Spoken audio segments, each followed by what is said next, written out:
Praise lord. యేసయ్య నామంలో daily మన్నా అనే వాక్య ధ్యానంలో మిమ్మల్ని ఆహ్వానిస్తున్నాం. ఇంతవరకు మీరు సబ్స్క్రైబ్ చేయలేదంటే ఈ ఛానల్కి సబ్స్క్రైబ్ చేయండి. ఇతరులకి దేవుడి వాక్యాన్ని తెలిపించండి. Surely God will bless you. ఈ రోజు దేవుడి వాక్య భాగాన్ని 1 పేతురు 2:15 వచనాన్ని ధ్యానించుకుందాం. ఎలా అనగా మీరెట్లు యోగిత ప్రవర్తన గలవారై జ్ఞానముగా మాట్లాడడు, మూర్ఖుల నోరు ముయ్యుట దేవుని చిత్తము అని రాయబడింది. ఏది దేవుడి చిత్తం అంట? మూర్ఖులు నోరుని మూసేది.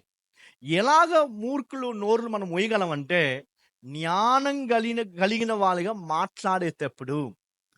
మీరు ఇంకా కొన్ని ఇంగ్లీష్ వర్షన్ అంటే చూసారంటే, మూర్ఖులకు కూడా మీరు మంచి కార్యాన్ని చెయ్యండి, వాళ్ళకి విరోధంగా ఏది చెయ్యొద్దు అని దేవుడు సెలవిస్తున్నారు. క్రీస్తునందు ప్రియులారా, మన జీవితంలో ఎప్పుడు మనం ఎవాల్యుయేట్ చేసుకోవాలి.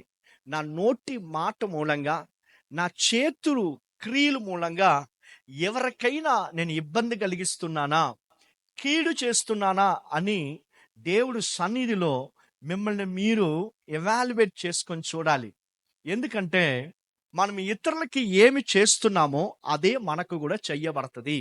రోమిలికి రాసిన పత్రికలో 12:21 వచనాన్ని చదువుకున్నారంటే, మీకు విరోధంగా చెయ్యబడిన కీడుకి విరోధంగా మీరు మళ్ళీ కీడు చేయకుండా, మీకు కీడు చేస్తున్నారా అలాంటి వాళ్ళకి మంచిది చెయ్యండి అని వాక్యం మనకు సెలవిస్తుంది. క్రీస్తునందు ప్రియులారా, మీరు ఏమి విత్తిస్తున్నారో అది ఒకరోజు కోస్తాం అని బైబిల్ మాట చెప్తుంది. మీరు మంచి కార్యాన్ని విత్తించారంటే దాన్నే మనం ఫలితాన్ని పొందుకుంటాం. ఇతరులకు విరోధంగా మనము చేసే కార్యాలు, చెడ్డ కార్యాలు, దేవుడికి ఇష్టం లేని కార్యాలు విత్తించామంటే అదే రేపు మనకు ఫలితంగా మనం కోసుకుంటాం. క్రీస్తునందు ప్రియులారా, మన మూలంగా ఇతరులకి మంచి కార్యాలు జరుగునుగాక. అది మాత్రం కాదు, మూర్ఖులు నోరు ముయ్యాలంటే మనం జ్ఞానంగా మాట్లాడాలి. జ్ఞానం కలిగిన మాటలు మన నోట్లోంచి రావాలి. ఏ కార్యమైనా దుడుకుబడి అవసరంగా మాట్లాడేది, లేకుంటే జ్ఞానం లేకుండా, ఆలోచన లేకుండా మనం మాట్లాడుకున్నాం అనుకోండి, మనం ఎక్కడో ఒక కార్యంలో చిక్కుపడిపోతాం. మూర్ఖులు మనకు విరోధంగా లేకొని ఉండేదానికి, వాళ్ళు నోర్లు మోతబడేదానికి దేవుడు చెప్తున్నాడు, జ్ఞానం కలిగిన వాళ్ళుగా మాట్లాడండి.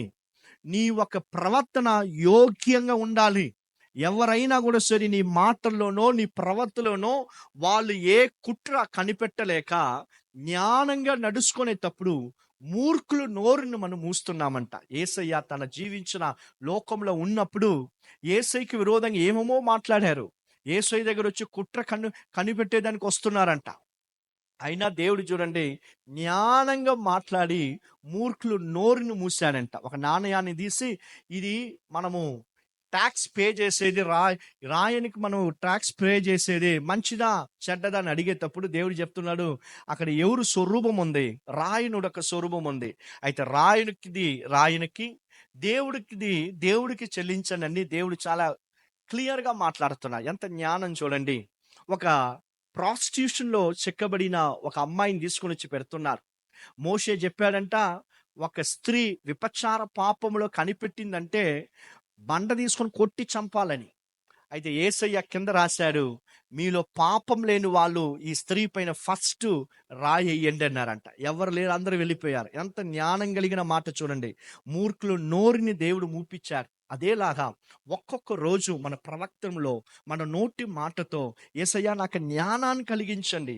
జ్ఞానం యేసయ్య మనకు కలిగిస్తారు. యాకోబు 1:5 చదువుతున్నాం, దేవుడికి భయపడే భయం జ్ఞానం అంట.